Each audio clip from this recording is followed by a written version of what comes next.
Welcome to Vegas Circle with Paki and Chris. And today, joining the circle with us, I'm excited to sit down with this guy, man. He's a talented marketing entrepreneur and agency owner. He's been featured in dozens of publications, including YAHOO, Fox, ABC, and Entrepreneur.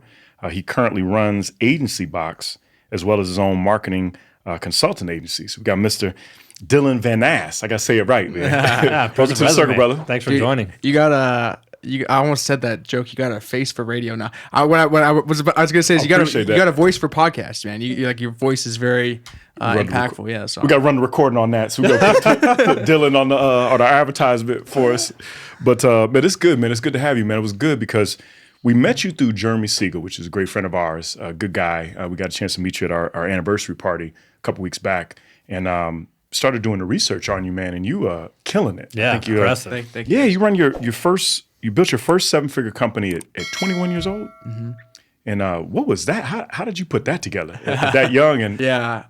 So I made a post yesterday or a couple of days ago on Instagram, and I talked about how sometimes our biggest strengths are also our biggest weaknesses.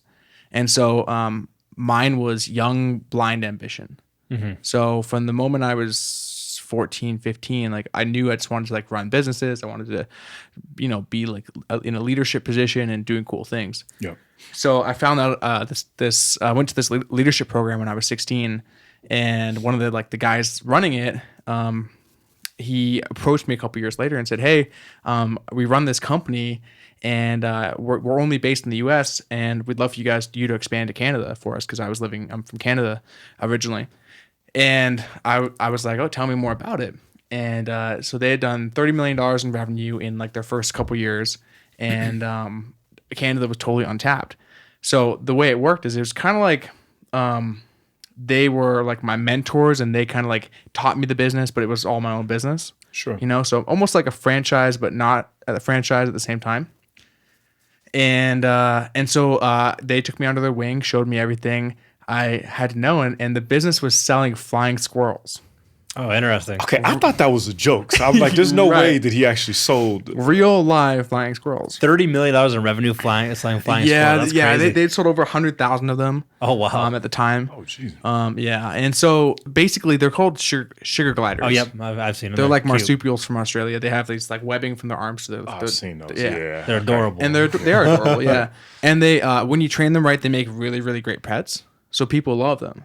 And so the way we sold them is we would basically go set up like basically educational tents at like festivals and home shows and stuff like that. The places where there's a high amount of foot traffic and people who wouldn't maybe be looking for something like this, but when you tell them about it, they would become interested, like most things. So yeah, I did that for a couple of years, and I think my first year we did over $1 million in sales.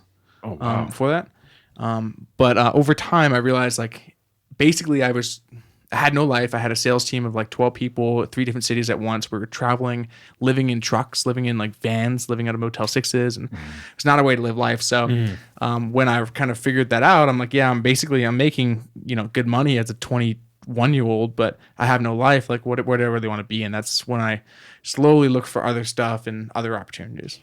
It's interesting. You're having that much success that young, though. I think it makes a fall or a retraction even more difficult because at that point, I would assume you're on top of the world. You're making a ton of money, you're living your best life, you have a huge padded bank account. But ultimately, you would think that once you're trying to make a decision to go away from that, it's hard to create that sustainable income in a different avenue. How did you kind of make that adjustment? Yeah. So when you make that kind of money, especially young, at any age, when it comes fast, you don't respect it. Like if you look at these, there's a lot of kids online. I call them kids because that's what they really are, even if they're older than me. They're posting in their Balenciaga, they're driving the Lamborghini, and they're traveling to a different destination every weekend. But you can tell that it was quick money and not hard-earned money. And I was in that situation. I thought I was a god. And so what I did is I basically told these 2 guys who brought me under the wing and showed me everything they knew to F off, and I went and started my own thing. And it wasn't the same business. It was a different business. But it flopped. I lost all the savings I had. I was $50,000 in debt.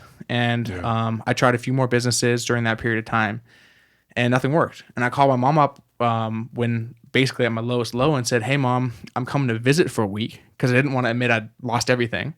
And I went and stayed with my parents, my mom and dad. And I went back in Canada, or back in Canada. Yeah, I was actually still up there at the time.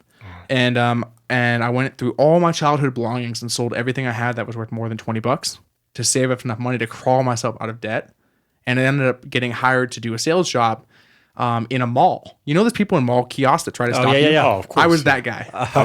Okay. Yeah, that laugh. That's where you got your people. Yeah, that's where you got your people skills from. Yeah, that's where you get your face getting smashed in. Exactly. Yeah. So I did that for a holiday season. I saved up enough money to basically restart my squirrel business.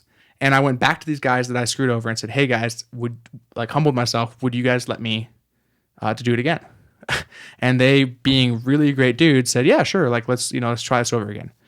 So I reinvested. I did everything. I saved up enough money, and I worked my butt off for about a year. Saved up enough money where I wouldn't have to grind forever.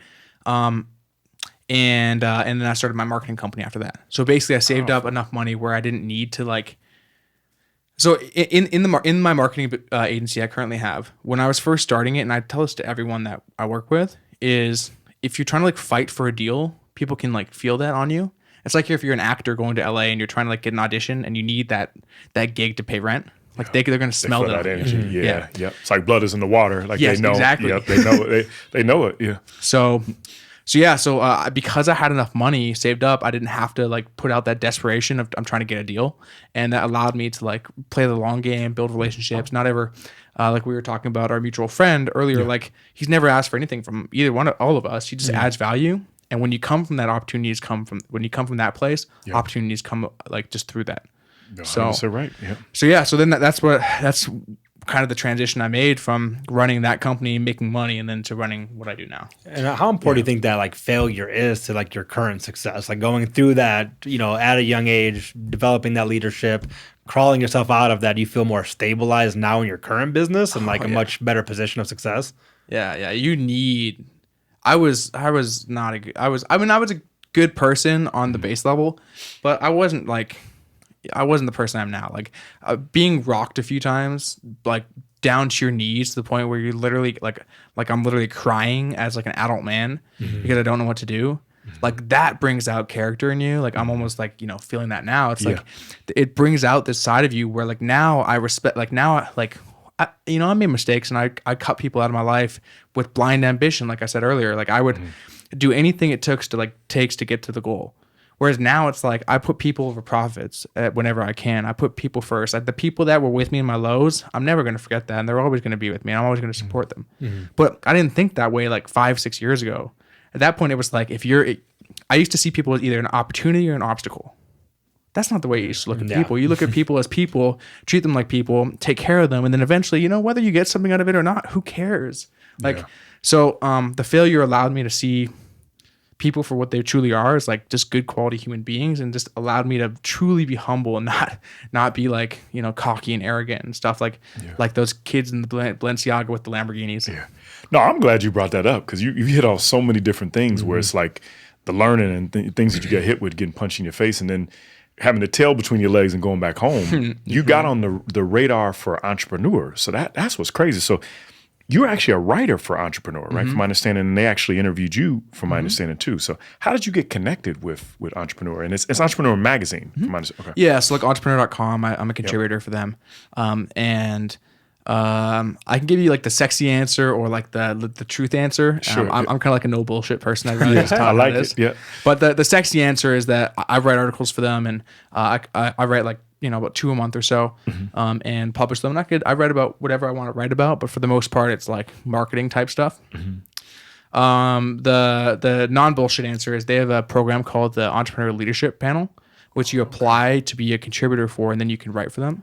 Awesome. So for me in the marketing space, I saw it as a really good branding opportunity to be able to write for them. And also it's just fun, being able to write for a publication like that. Of course, so I applied. And then they accepted me, which is cool. It's actually pretty hard to get in.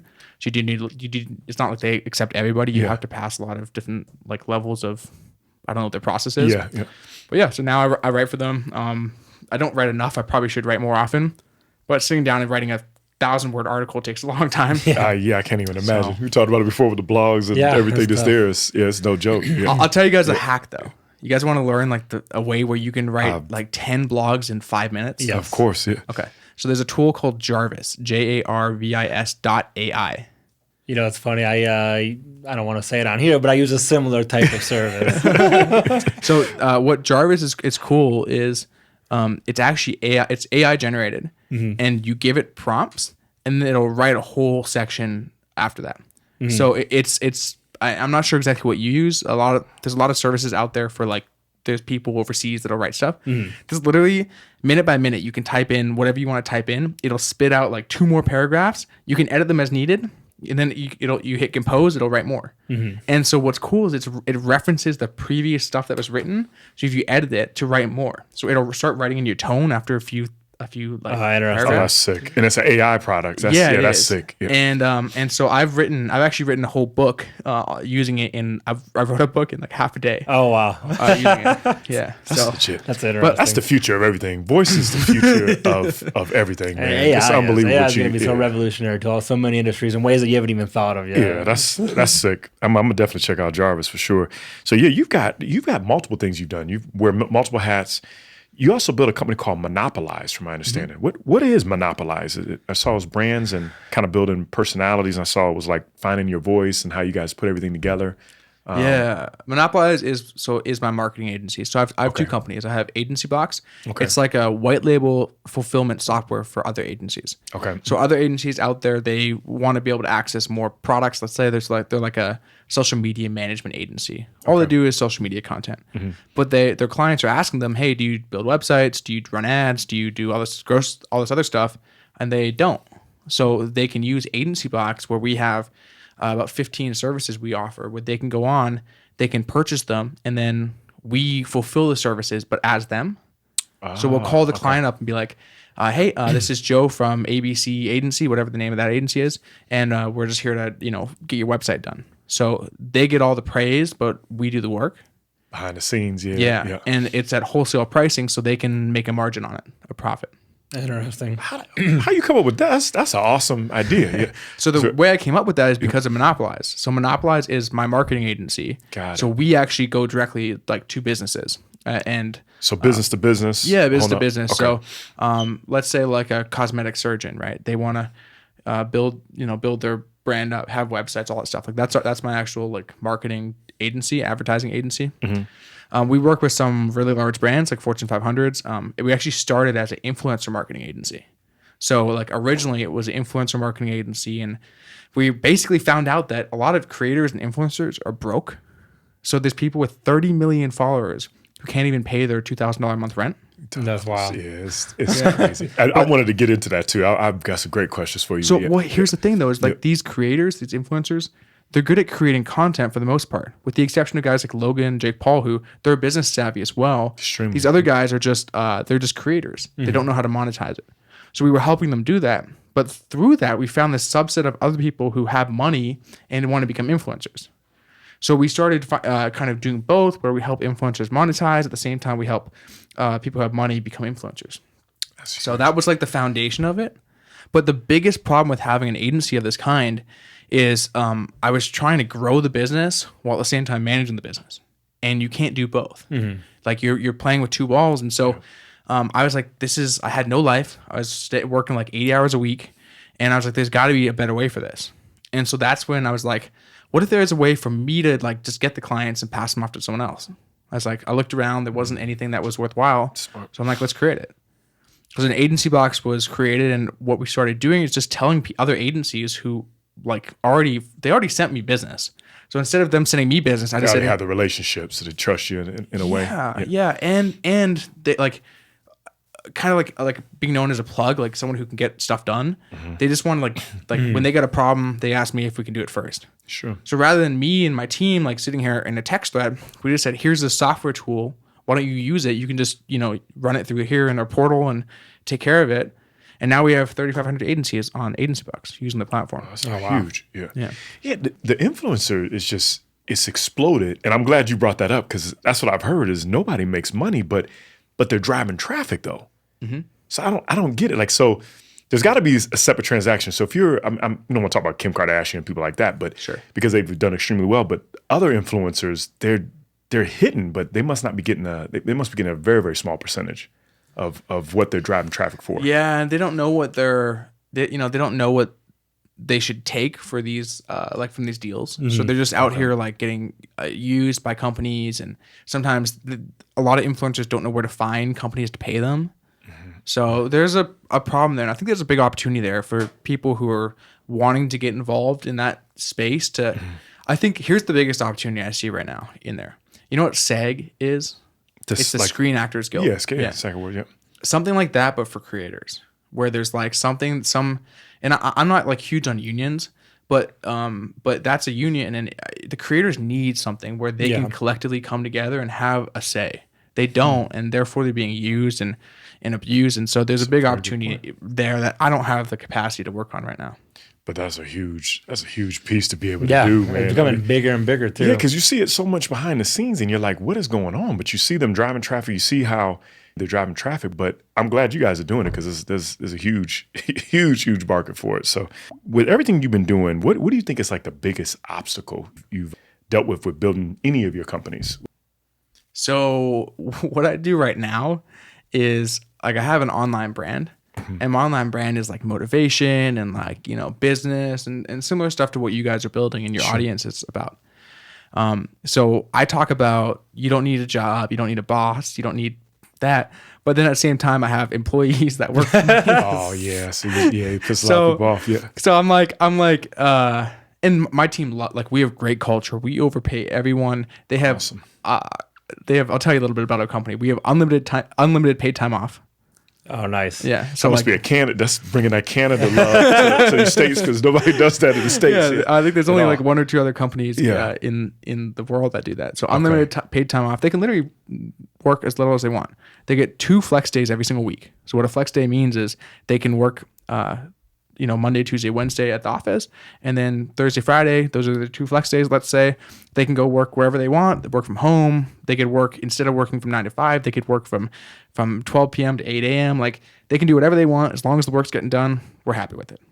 That's pretty sick. And we have amazing benefits. Yeah, props to you on that. Thank you, man. Yeah. So anyways, that being said, our team culture is phenomenal. But I'm sitting here preaching to the internet, you don't need a job, you don't need a boss. And then I'm like turning to my employees, I'm like, except you guys. You guys need employees. You guys need a boss, you guys need a job. One thing I see, especially from, being a younger entrepreneur, is the fact that you are coming from a different generation of business, right? And essentially, I think we're leaning more towards that, where you're not a boss figure necessarily. You're more of a creating a culture, a partner with these people that are also helping you as much as you're helping them. And I think you implementing those policies are going to become more and more prevalent for even more established businesses. Like, what do you think that you doing that has helped kind of propel your success? It's a cool way of looking at it. Some of my employees actually, like, we encourage them to have their own agencies. That's what got me to where I am. So it's like my personal number one core value is freedom.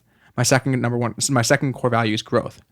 So it's like I instill that into our company culture with, I just told you, we have awesome. a lot of freedom, but at the same time, like, build your own freaking stuff on the side. Like, we're here to support it. Like, if you want to use our services for your own stuff, use them. We'll give you a discount on it. These are our shirts. Our company shirts, agency owner. Yep. I want my employees to be building their own agency, because, this isn't where they're going to be forever. I'd rather You're not worried about the competition. There's no competition. We have the best product in the marketplace by far at the price point. We're miles ahead of anyone else, and like there's no competition. No, and even if there was, yeah. I'm like all about, like, let's share resources, because if you guys are my competitor, you're going to challenge me to get better. I'm going to challenge you to get better. Then you challenge me, I challenge you, and back and forth, and then the whole world lifts up. I love your mentality, man. Yeah, it's very interesting. Love it. Yeah, I love the mentality, because and I think building a culture like that, to me, and I'm sorry to get back to that, but it just seems so important, especially now in age of, like, we're having so many people resigning, quitting their jobs. I would assume your employee retention rate's extremely high. Yeah, and I think it has to do. I don't think I've had one person quit ever, and it's because she had a baby and had to start working fully remote. Yeah. She was having a kid. That's it. Yeah, it's interesting. I think a lot of people need to start looking at employees in a very similar way. Like, it's all about personal growth and opportunity. You're not there just to punch a clock and go home. It's becoming more and more important to be a part of that culture. Yeah, we literally were just talking about that. It's like when the pandemic hit, right? Everybody and their mom were, dealing with whatever they needed to do, but then you started working from home, and you have all Zoom and Teams, and everything's taken over. What do you think? Do you think we continue to work for like the brick and mortar offices and things like that? Or do you think we are more mobile and working from home and, kind of that transition? And the reason why I ask that is because you see in Vegas invest so much in all these office buildings and everything. And I'm like, where are all these people going to work at? You know what I mean? Because a lot of people are working from home. Yeah. And I'm very curious, what your thought process on that. Yeah. So I just signed a 5-year lease on an office space. Oh, okay. That answers it. That answers it. But it's because I believe in the creative collaboration that you get in person. Like us sitting here, we could do this on Zoom. Yeah. Can you talk to this man? Please. Again, I like this conversation. Go ahead. Go right ahead. We could do it on Zoom, but it wouldn't be like this. Yeah. I 1000% agree. I'm gonna say this right. He likes the Zoom. I love Zoom. Yeah. I love this. Yeah. But I think it's for me, like I'm a very, like you said, normally in my day job, I'm a numbers guy, just punching numbers all day long. So I don't need to be in a collaborative environment for that. I'm just doing work. But in a situation like yours, where it is very creative, it is very, dynamic when feeding off people and brainstorming, that I can see being in person, Paki. We've been jumping over each other. No, I agree. No, the energy of being in a space, like you were saying, like bringing ideas to get together, generating ideas, like you're talking about the SAG Awards and things like that. You learn from the people that you're working with. You're spending a lot of time with them, and you can create and collab, and it's just really cool. So I agree with you. I agree with you. Man. I'm but I like the idea of what you were saying, where they can do the flex hours. I think that's pretty. It's a good middle ground. No, I never huge. heard anybody say that before. That's very interesting. Middle ground between work from home and also being able to go into the office when you feel free to do that. The only thing I would say is it was very similar as, God Bless the Dead, which is obviously Tony Hsieh. I remember when we took the tour at Zappos, he kind of has, not that you work from, flex hours, but the energy of being, there's no office, there's no walls, things like that. I love the energy of being there, and you can feel that when you're going. And I bet you that's the same thing at AgencyBox. Yeah. You know what I mean? Yeah. So you can feel that when you go into office space. Yeah. And sometimes it's a little bit harder because I'm sitting there and I'm trying to get stuff done in my employee. Every 5 minutes, someone's like, "Do you have a minute? Do you have a minute?" Of course, yeah. I'm like, "Yeah, come on, come in, right?" Yeah. But yeah, man, it's funny you bring up Tony Hsieh. So Tony Hsieh really, I think, had a big impact on the city, and I didn't really get to see everything because I've only been here a few years. Yeah. But there's a lot of opportunity in the city to grow and make it better, and we don't. What percentage? You know what percentage of your audience is Vegas based? Would you say majority or less than majority? 85%. Majority is, but then there's a lot that's, believe it or not, we're trickling out of the country, and then also different parts of the areas like Boston, Chicago, California also. So we're kind of trickling a That's little cool. bit. Yeah. So Vegas is a great place, and I always say that if you live in Vegas and you don't drink, smoke, gamble like excessively, you benefit from everyone else that does, because the casinos are out here paying a lot to the communities in the form of taxes and the infrastructure. Of course. Yeah. Whereas like we don't pay state income tax because the casinos are doing that for us. Of course. So Vegas is a great place, and there's a lot of opportunity here. And I think I would love to see downtown, like take what Tony Hsieh's done, enhance it like 10x, and have it be like a place where locals are every single weekend. Every local wants to be there. No one goes to the Strip anymore, but tourists only go there. And there's a spot where locals, like, we're walking on the street. Girls are happy to be out at 2 a.m. without, they don't have to worry about anything. And I feel like it'd be really, really amazing. And I would love to help with that. I think I plan to be here. I have no plans to leave. I love this city. Yeah. Us both. We planted. We planted our flag. So 30 years from now, maybe that's what we can have. No, I agree. I read Tony Hsieh's book, and he's just he's amazing with the visionary that we've been able to do, and we need to do that. And the impact he made with just one person, like you said, if you do it as a collective organization of people all looking for that same goal, it's just a matter of time. Like, it really definitely needs a revitalization down there. I agree. And it's happening a little bit, but definitely a lot more to do. Where do you think is, just kind of switch a little bit, where do you think is the best place to run ads? Just because that's kind of your space. Yeah, sure. Yeah. If I were to bounce it back on you, what would you say to that question? So it's funny you say that. With Super Bowl coming up, I would think people would want to put money there just because you got, Snoop and Dre and Mary J. Blige and all those eyes, but it's very expensive for you to be able to do that. So you got to be a big company. But I would think Facebook, Instagram, LinkedIn has been, I'm hearing the analytics for LinkedIn is excellent. So it depends on your product or what it is that you're trying to sell. Google ads, probably Facebook, Instagram, targeted marketing, depending on what it is that you're trying to accomplish. True. And then also influencer marketing, I think would be extremely huge at this point. Especially if I'm trying to launch a brand, that'd be most important. I know this is a chess move for you. So yeah. I guess how technical of it, because I can give like the $1 million, like the answer that's worth $1 million to people. Yeah. Or I can give you just like the quick like 10-second answer. Which one do you want? You want the technical $1 million We'll answer? start with the 10 seconds. We'll delve in maybe if we need to. Yeah. Cool. I'm just curious your mindset. I'm just curious your mindset. So Facebook is and Instagram are good for like if you have a product that appeals to everybody and anyone could buy it any time. So if you're selling replacement car batteries, it's probably not a good idea because people only need those at a certain time when their car battery dies. Got it. But if you're selling like skin cream, to old ladies like that want to have better skin, Sure. that's mass market, mass appeal all the time. Okay. Google ads are good for if you're looking for someone who's specifically searching something at a specific time, like a car battery. Their car's dead. They're looking for a car battery near me. They'll go to Google.